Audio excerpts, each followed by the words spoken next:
Abritant près de 90 millions d'âmes, l'Iran projette l'image d'une puissance régionale montante, avec des mégapoles tentaculaires, des infrastructures massives et une ambition industrielle. Mais sous ces rues, quelque chose de bien plus dangereux se prépare. Le pays ne fait pas que s'enfoncer, et ce n'est pas un simple caprice de la nature. C'est une apocalypse lente, irréversible, causée par l'homme.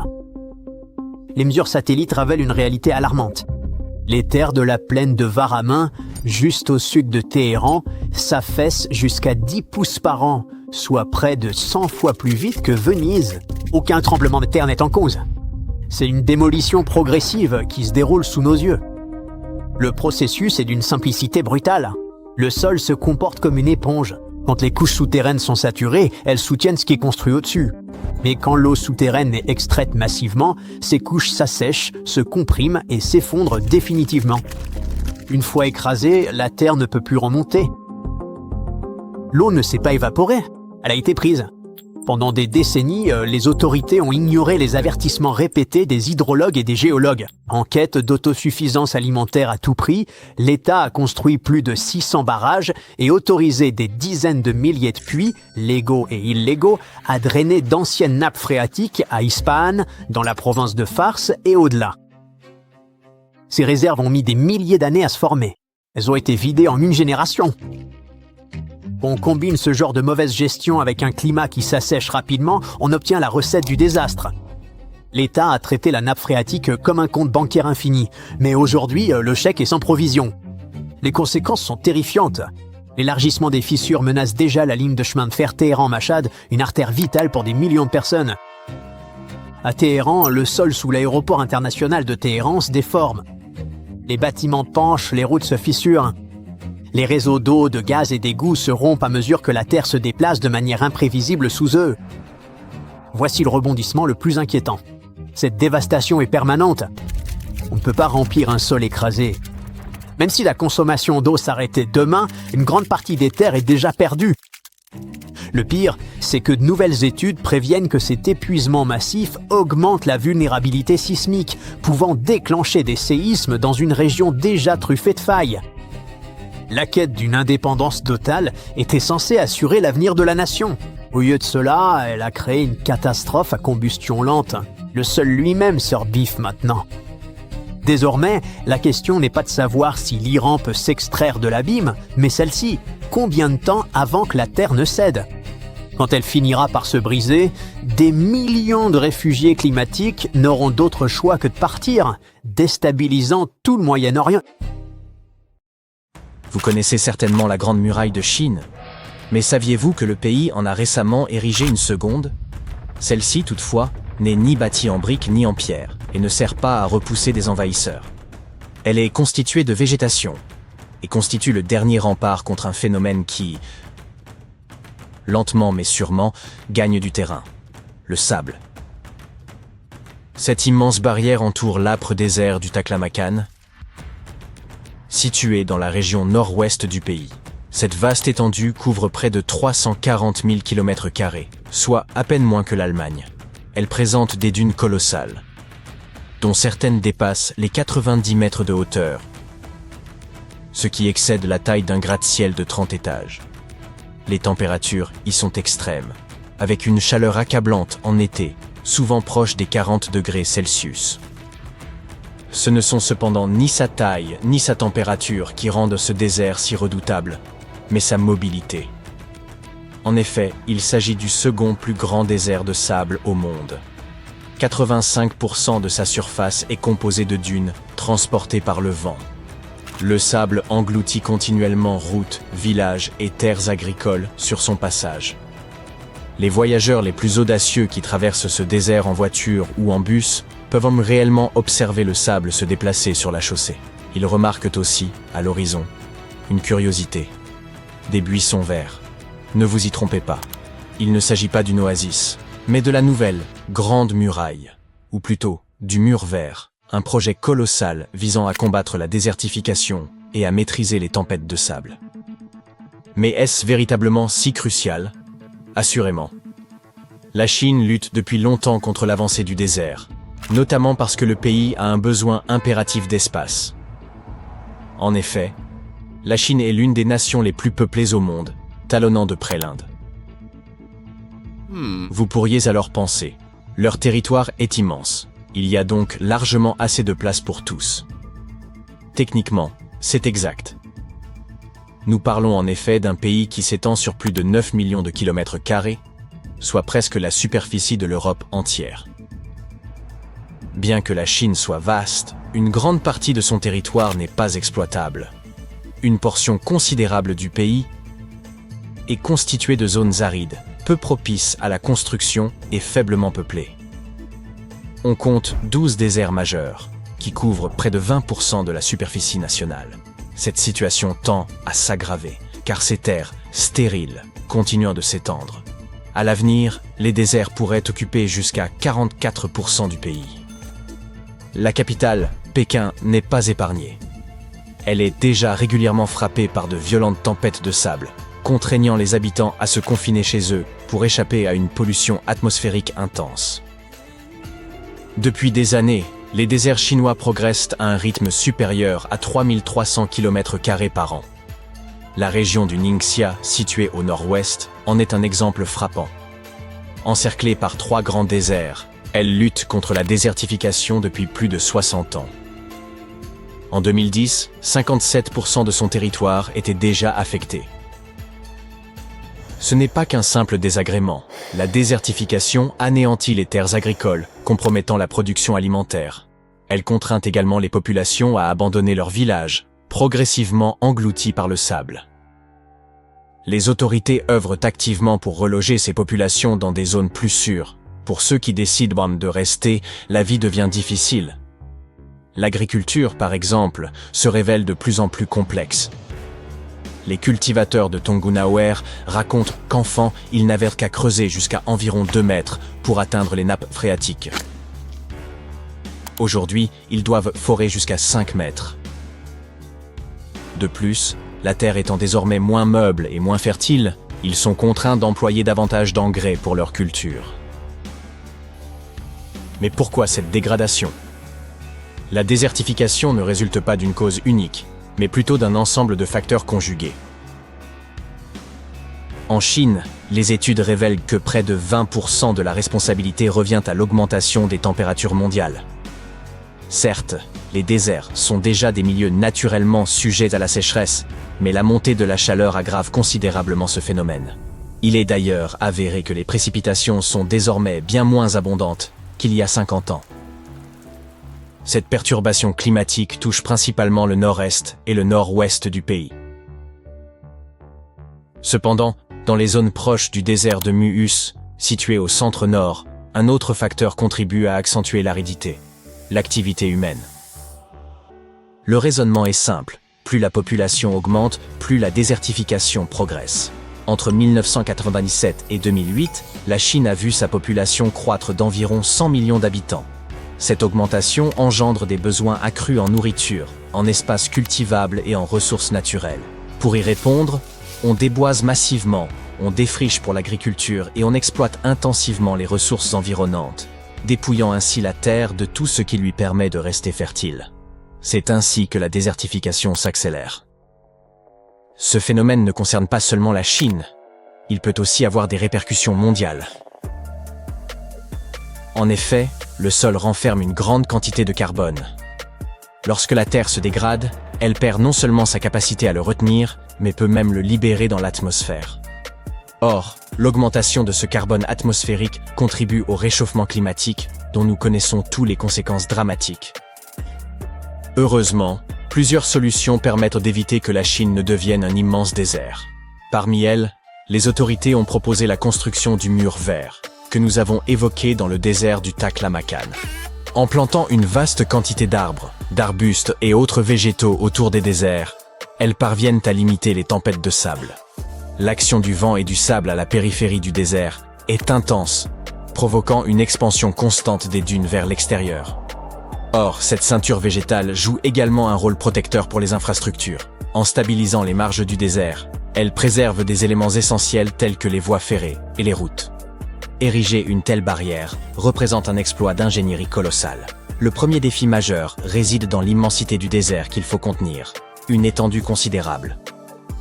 Par ailleurs, la hauteur des dunes constitue un autre obstacle, certaines atteignant des tailles vertigineuses. Les plus hautes rivalisent avec un gratte-ciel de 100 étages.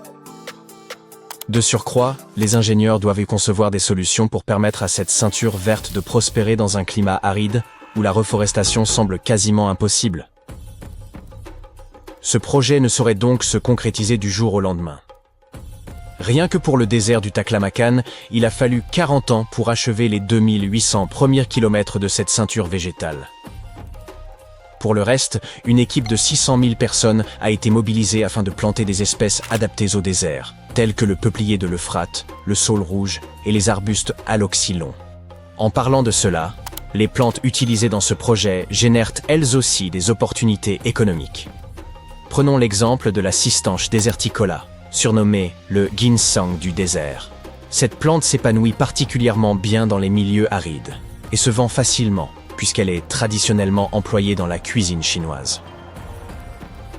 Au-delà des végétaux, des bases solaires sont également installées aux abords du désert. La mise en place de panneaux photovoltaïques ne se limite pas à la production d'énergie. Elle contribue à stabiliser les dunes de sable pour les empêcher de se déplacer. Cette vaste barrière artificielle, qui s'étend sur près de 3200 km autour du désert du Taklamakan, a été achevée en novembre 2024.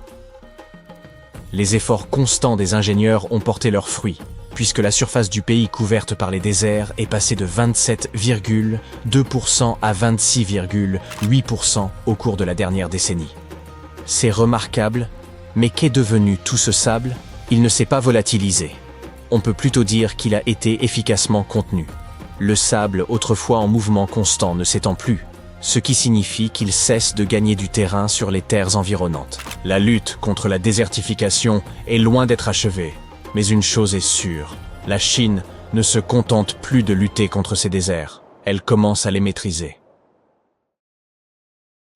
Autrefois, il y avait des dinosaures en Mongolie. Aujourd'hui, il y a autant de chevaux que d'habitants et 10 fois plus de moutons. C'est le pays le plus vide du monde. La capitale a été déplacée 28 fois et ils ont même leurs propres Jeux olympiques. La Mongolie est située ici, sur le plateau d'Asie centrale, juste au nord de la Chine. C'est le 19e pays du monde par sa superficie, mais il ne compte qu'un peu plus de 3 millions d'habitants. C'est comme si la population de Los Angeles avait un pays entier à elle seule. Si l'on ne compte pas le Groenland, la Mongolie est le pays où la densité de la population est la plus faible. Il n'y a que 2 habitants pour 1,3 km/h, contre 37 pour les États-Unis. Enfin, si l'on ne compte que les humains. La Mongolie possède beaucoup de bétail, environ 67 millions de têtes, soit 20 fois plus que le nombre d'habitants. La moitié de ces animaux sont des moutons. Pourtant, de tous les animaux du pays, le plus prestigieux est le cheval. Un dicton traditionnel dit « Un Mongol sans cheval est comme un oiseau sans ailes », et ça explique beaucoup de choses. Une personne qui possède de nombreux chevaux est considérée comme riche. Mais n'allez pas imaginer d'immenses fermes avec de grandes écuries remplies d'étalons. En Mongolie, posséder des écuries est assez exceptionnel. Les chevaux vivent en plein air tout au long de l'année. L'entretien d'un cheval ne coûte pratiquement rien, car les chevaux vivent en liberté et trouvent de même leur nourriture eux-mêmes. La nature du pays leur en fournit suffisamment. Les hivers sont rudes, car tout est recouvert de neige. Mais les chevaux savent distinguer l'herbe de la neige. Ils sont affaiblis une fois le printemps venu, en raison du manque de nourriture. Mais ils se rétablissent très vite après la fin de l'hiver. Une famille peut avoir un cheval sacré dans son troupeau. Il porte une écharpe bleue autour du cou et n'est presque jamais monté. Les habitants aiment leurs chevaux, et cette affection particulière remonte à plusieurs siècles. Il existe de nombreuses chansons, histoires, mythes et œuvres d'art mettant en scène des chevaux. Dans la langue mongole, il existe environ 500 mots pour décrire leurs caractéristiques, et plus de 200 mots pour décrire la couleur et le dessin de leurs robes. Les chevaux ont également une signification spirituelle. On pense que leurs esprits peuvent aider leurs propriétaires, et qu'ils les emmèneront un jour au paradis, ce qui explique qu'ils soient bien souvent sacrifiés après un décès dans une famille. Outre les animaux domestiques, le pays abrite des espèces menacées. Et puis, il y a longtemps, les dinosaures parcouraient le pays. C'est là qu'a été découvert le premier œuf de dinosaure. Aujourd'hui, les dinosaures ont bien sûr disparu, mais il y a des panthères des neiges en Mongolie, et elles sont également rares. Si vous vous rendez un jour dans ce pays, soyez prudents. Ces félins sont si silencieux que vous ne les entendrez pas s'approcher de vous. Ils ne font aucun bruit en marchant. Mais revenons à la géographie. Le climat de la Mongolie peut être rude et imprévisible. En une seule journée, la température peut varier de 18 degrés Celsius. Le pays n'a pas accès à de grandes étendues d'eau. C'est pourquoi il est très sec et qu'il n'y pleut que rarement. Au sud de la Mongolie se trouve une partie de l'un des déserts les plus froids de la planète, le désert de Gobi. 5% du désert seulement est recouvert de sable, le reste n'étant que roches brutes. On y trouve des rivières, de petits lacs et des prairies. Mais aussi de l'or, du charbon et du cuivre. Ce n'est donc pas un désert très typique. Les nuages de pluie n'atteignent pas cette région en raison de la chaîne de l'Himalaya qui lui fait de l'ombre. Et le désert s'étend chaque année, à cause du changement climatique bien sûr, mais aussi à cause de la déforestation et des changements dans l'utilisation des terres. Tout le pays est donc assez sec, avec peu de précipitations, et c'est pourquoi les habitants n'ont pas peur du désert. Oui, le désert est peuplé. Il y a des gens qui y vivent. Ce sont des nomades qui s'occupent de l'élevage du bétail. Les nomades sont des personnes qui n'ont pas de domicile fixe. Ils voyagent avec leurs animaux d'un endroit à l'autre en suivant les saisons. Lorsqu'ils s'installent quelque part, ils montent des tentes, appelées yurts. En Mongolie, ces habitations existent depuis des milliers d'années.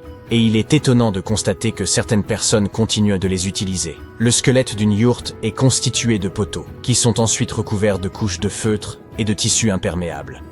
Les Mongols sont une nation très accueillante dans l'ensemble, mais les nomades le sont encore plus. Ils ne reçoivent pas souvent de visites, mais sont toujours prêts à accueillir quelqu'un pour lui faire goûter le lait de jument traditionnel. Ils n'ont même pas de cloches à l'entrée de leurs yurts. Les visiteurs peuvent entrer sans prévenir. Bien sûr, des gens vivent aussi dans les villes et les villages et ont des maisons fixes. Ils constituent en fait la majorité, environ les 3/4 de la population. La plus grande ville du pays est la capitale, Ulaanbaatar. Près de la moitié de la population du pays y est concentrée. Bien qu'il s'agisse de la capitale la plus froide du monde. La température moyenne annuelle y est de 0 degrés Celsius. La température moyenne à Washington, par exemple, est de 16 degrés et de 6 degrés à Ottawa. Lorsque la ville a été fondée au XVIIe siècle, elle était située à environ 290 km au sud-ouest de son emplacement actuel. Elle a ensuite été déplacée un peu plus de 28 fois. Pourquoi ? Autrefois, la plupart des habitants étaient des nomades, et la capitale était donc elle aussi mobile.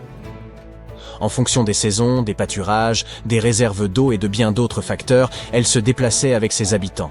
Aujourd'hui, la ville est grande et sédentaire. Peut-être ne sera-t-elle plus jamais déplacée, mais qui sait ? Je sais, je ne vous ai pas encore parlé des Jeux Olympiques de Mongolie. L'événement s'appelle le Naadam. Il s'agit d'un festival annuel organisé au milieu de l'été et auquel la plupart des Mongols assistent. Sous une forme ou une autre, ce festival existe depuis des siècles. Dans le pays, on appelle ce festival les 3 Jeux virils.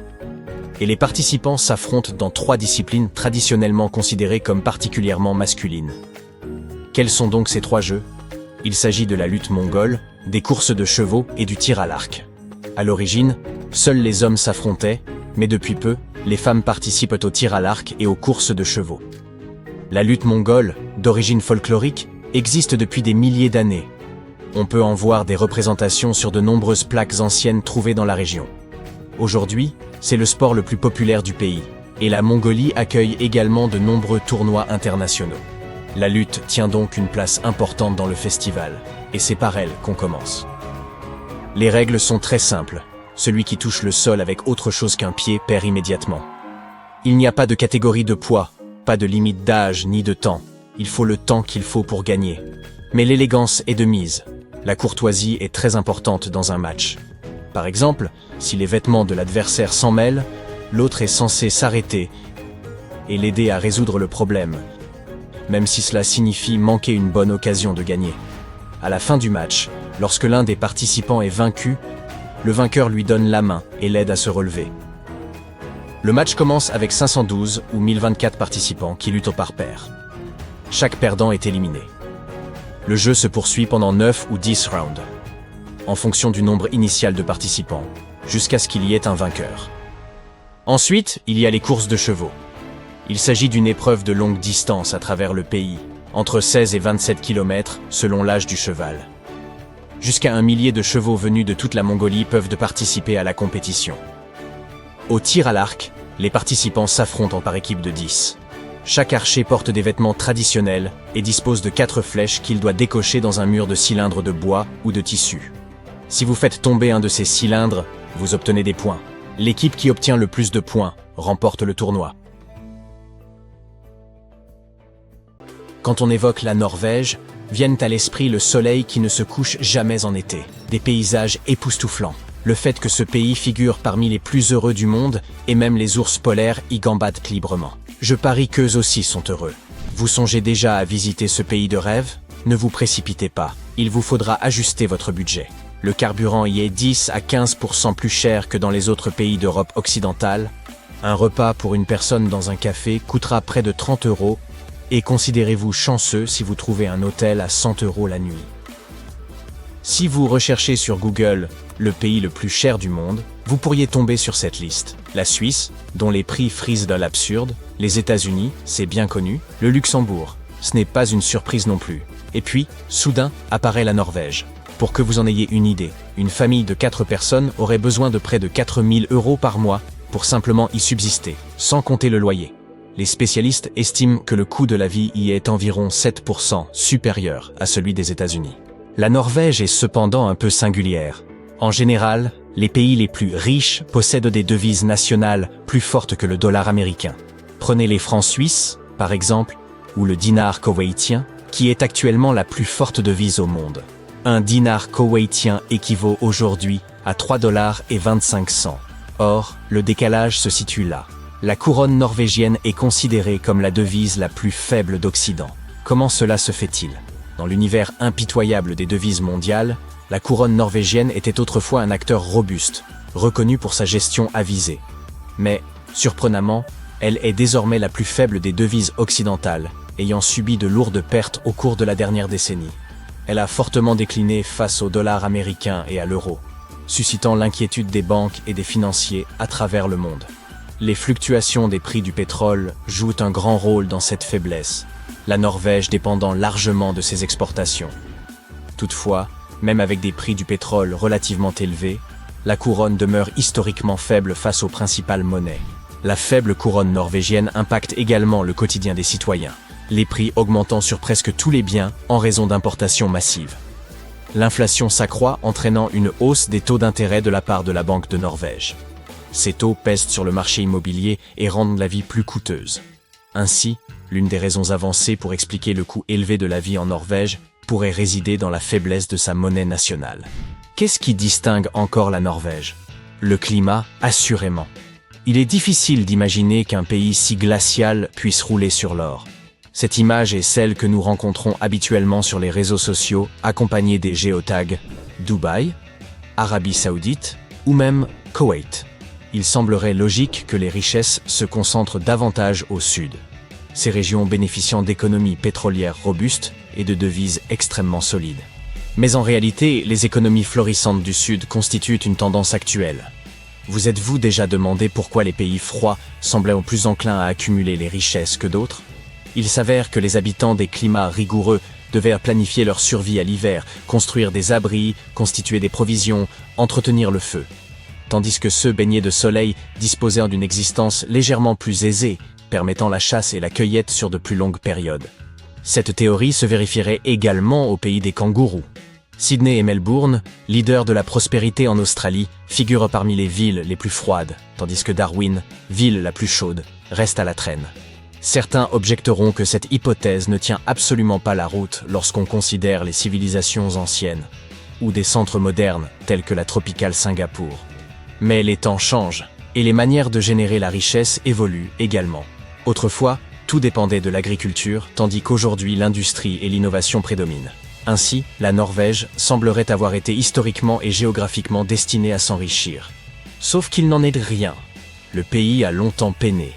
Il a affronté des périodes difficiles marquées par des hivers rigoureux et une géographie complexe. Les famines successives ont même poussé certaines familles à tenter leur chance aux États-Unis. Comment la Norvège a-t-elle alors accédé à la prospérité? Le pétrole et le gaz ont joué un rôle majeur. Bien que de petite taille, le pays détient environ 0,31% des réserves pétrolières mondiales. Toutefois, en Norvège, l'histoire ne se résume pas à l'or noir. Par exemple, la plus grande réserve de pétrole ne se situe pas dans un pays arabe, mais au Venezuela, qui détient jusqu'à 20% des réserves mondiales. Pourtant, l'économie vénézuélienne demeure instable. Le pétrole ne se suffit donc pas à lui-même. Quoique sa superficie forestière soit inférieure à celle d'autres nations européennes, la Norvège constituait une puissance incontestée du bois à l'époque de la marine à voile.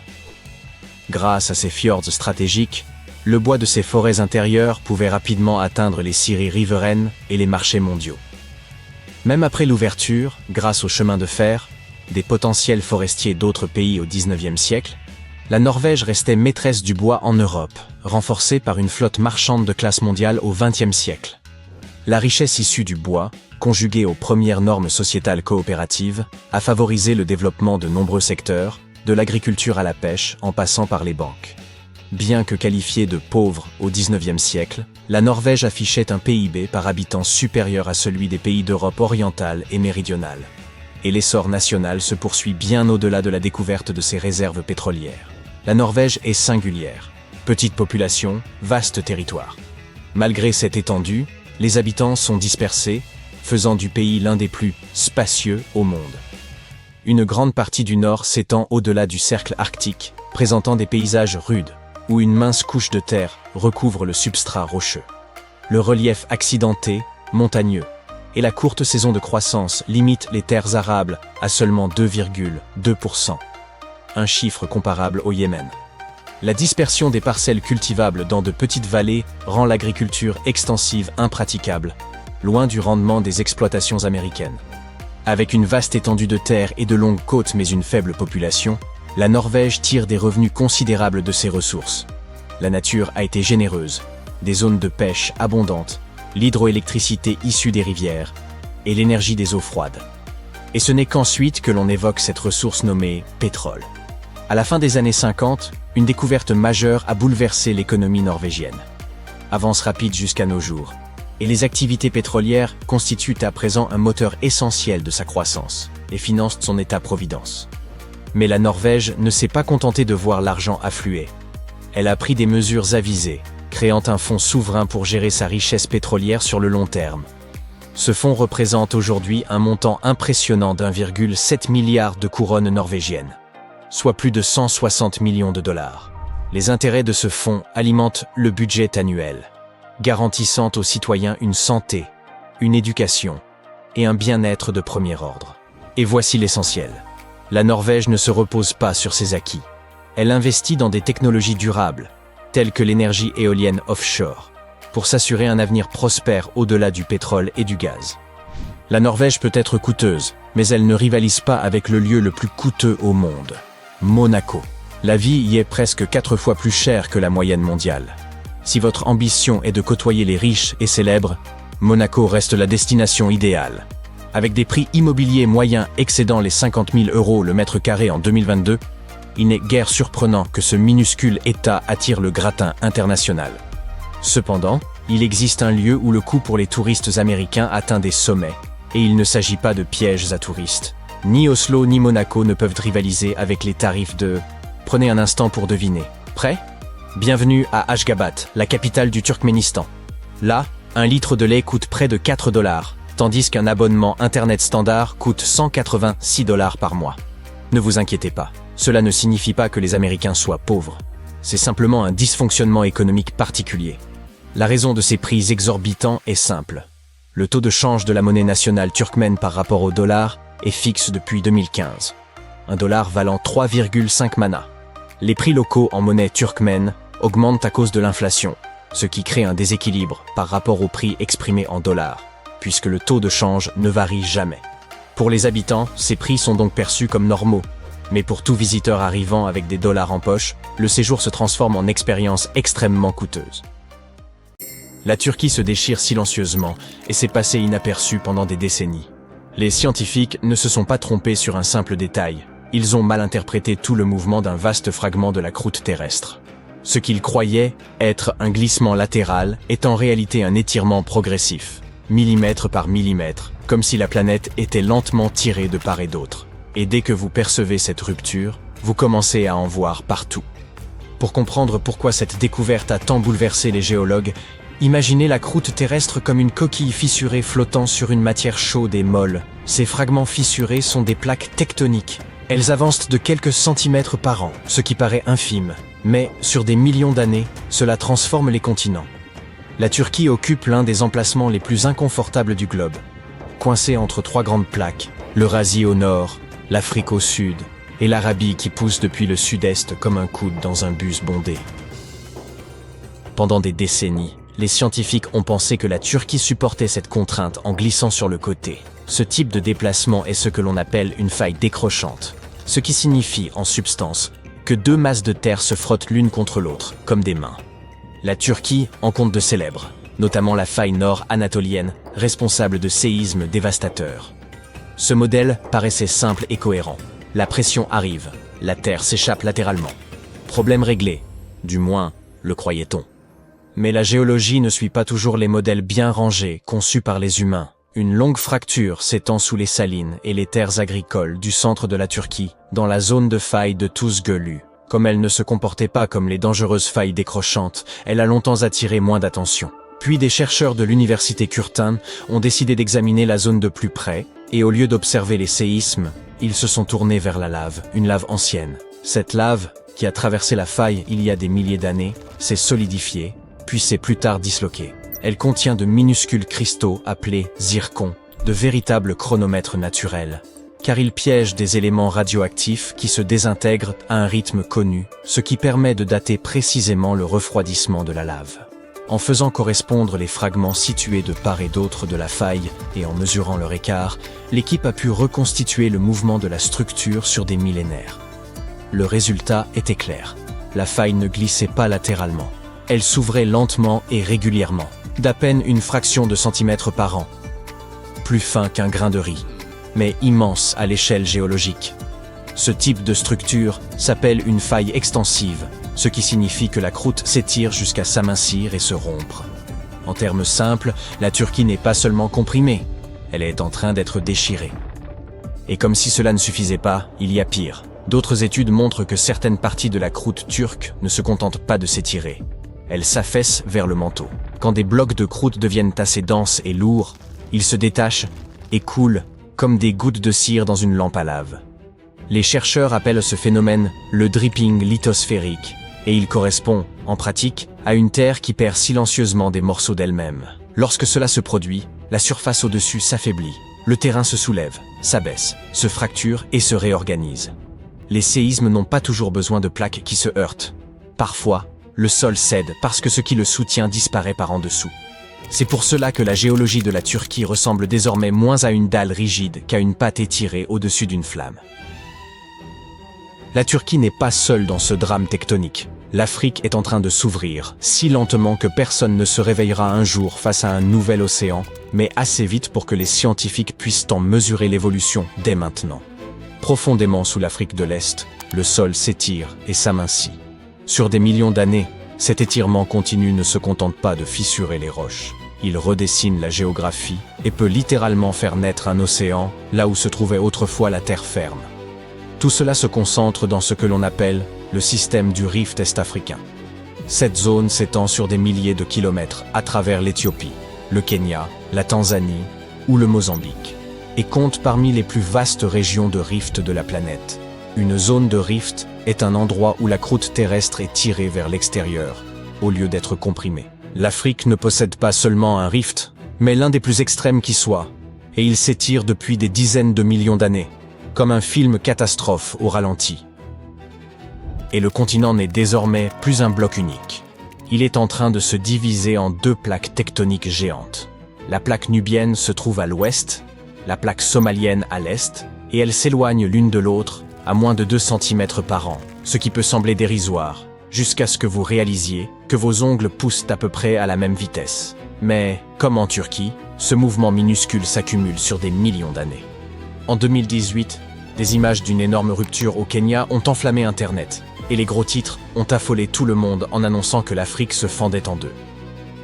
La photo était spectaculaire, mais cela ne voulait pas dire que le continent s'était brisé du jour au lendemain comme un biscuit. Un processus bien plus profond est à l'œuvre depuis environ 25 millions d'années. Et si nous pouvions faire un bond de 5 ou 10 millions d'années dans l'avenir, nous verrions sans doute la croûte s'étirer au point de devenir si mince que l'eau de mer finirait par s'y engouffrer et combler l'ouverture. L'Afrique de l'Est se détacherait lentement du reste du continent et un tout nouveau bassin océanique se formerait entre les deux plaques. Alors que l'Afrique se déchire verticalement comme une fermeture éclair au ralenti, l'Inde pourrait se séparer d'une manière totalement différente, horizontalement, en deux couches gigantesques d'environ 100 km d'épaisseur chacune, au moment même où elle entre en collision avec l'Eurasie. C'est cette rencontre qui a donné naissance à l'Himalaya et au plateau tibétain qui s'étend derrière, comme de vastes gradins perchés en altitude. Tout le monde s'accorde sur l'essentiel. L'Inde progresse vers le nord depuis plus de 60 millions d'années, à peu près à la vitesse de croissance de vos cheveux, heurtant l'Eurasie et forçant les roches à s'élever jusqu'à former les plus hautes montagnes de la planète. Ce qui divisait les chercheurs, c'était la manière dont le Tibet avait pu atteindre une telle altitude. Certains pensaient que l'Inde était trop flottante pour s'enfoncer et qu'elle s'était simplement glissée sous l'Eurasie. D'autres imaginaient la plaque se plisser comme une feuille de papier poussée contre un mur. Puis une troisième idée est apparue et a complètement changé notre perspective. Cette nouvelle hypothèse affirme que la plaque indienne subit un processus de délamination, c'est-à-dire que sa couche supérieure se détache et soutient le Tibet, tandis que, dans le même temps, la couche inférieure, plus lourde, s'enfonce dans le manteau. Cette zone chaude est partiellement fondue sous la croûte terrestre. Les chercheurs ne pouvant pas forer aussi profondément pour le vérifier, ils ont suivi un indice, l'hélium qui s'échappe des sources chaudes tibétaines. L'hélium 3 est extrêmement rare et provient surtout des profondeurs de la Terre, alors que l'hélium 4 se forme plus près de la surface. En analysant les gaz de centaines de sources, les chercheurs ont détecté de l'hélium 3 dans le nord du Tibet, ce qui signifie que le manteau s'y trouve dangereusement proche de la surface. Plus au sud, ce signal disparaît, ce qui indique très probablement que la plaque ne s'est pas encore totalement scindée. Mais les schémas de séisme racontent la même histoire. Il semble donc que l'Inde ne se contente pas de pousser les montagnes vers le haut, elle est aussi en train de se déchirer de l'intérieur en le faisant.